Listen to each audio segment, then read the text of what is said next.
ಪ್ರಭು ಕ್ರಿಸ್ತರಲ್ಲಿ ನನ್ನ ಒಲುವಿನ ಸೋದರ ಸೋದರಿಯರೇ, ಇವತ್ತಿನ ಶುಭ ಸಂದೇಶ ಮತ್ತಾಯ 6:4 ತಿಳಿಸುವುದೇನೆಂದರೆ, ರಹಸ್ಯವನ್ನು ನೋಡುವ ನಿನ್ನ ತಂದೆಯು ನಿನಗೆ ಪ್ರತಿಫಲ ನೀಡುವನು.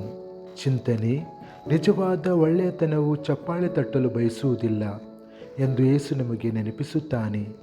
ದಾನ, ಪ್ರಾರ್ಥನೆ ಮತ್ತು ತ್ಯಾಗದ ಕಾರ್ಯಗಳು ಪ್ರದರ್ಶನಕ್ಕಾಗಿ ಅಲ್ಲ, ಪ್ರೀತಿಗಾಗಿ. ಲೋಕವು ಮನ್ನಣೆಯನ್ನು ಹುಡುಕುತ್ತದೆ, ಆದರೆ ದೇವರು ಹೃದಯವನ್ನು ನೋಡುತ್ತಾನೆ. ನಾವು ಸದ್ದಿಲ್ಲದೆ ಕೊಟ್ಟಾಗ, ಮೌನವಾಗಿ ಕ್ಷಮಿಸಿದಾಗ ಅಥವಾ ರಹಸ್ಯವಾಗಿ ಪ್ರಾರ್ಥಿಸಿದಾಗ ನಮ್ಮ ತಂದೆಯು ಎಲ್ಲವನ್ನು ನೋಡುತ್ತಾರೆ. ಪ್ರೀತಿಯಿಂದ ಮಾಡಿದ ಯಾವುದೂ ಎಂದಿಗೂ ವ್ಯರ್ಥವಾಗುವುದಿಲ್ಲ. ಜನರ ಗಮನಕ್ಕೆ ಬಾರದಿದ್ದರೂ ಸಹ ಅದು ದೇವರಿಂದ ಅಮೂಲ್ಯವಾಗಿದೆ. ಅವನು ನೀಡುವ ಪ್ರತಿಫಲವು ಯಾವಾಗಲೂ ಭೌತಿಕವಲ್ಲ, ಅದು ಶಾಂತಿ, ಕೃಪೆ ಮತ್ತು ಆತನೊಂದಿಗೆ ಆಳವಾದ ಸಂಬಂಧ.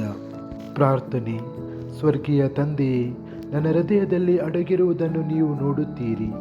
ಪ್ರಾಮಾಣಿಕತೆ ಮತ್ತು ನಮ್ರತೆಯಿಂದ ನಿನ್ನ ಸೇವೆ ಮಾಡಲು ನನಗೆ ಕಲಿಸಿರಿ.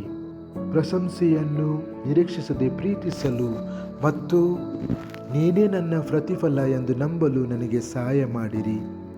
ನನ್ನ ಉದ್ದೇಶವನ್ನು ಶುದ್ಧೀಕರಿಸಿರಿ ಮತ್ತು ನನ್ನ ಹೃದಯವನ್ನು ನಿನಗೆ ಮೆಚ್ಚುವಂತೆ ಆಗಲಿ.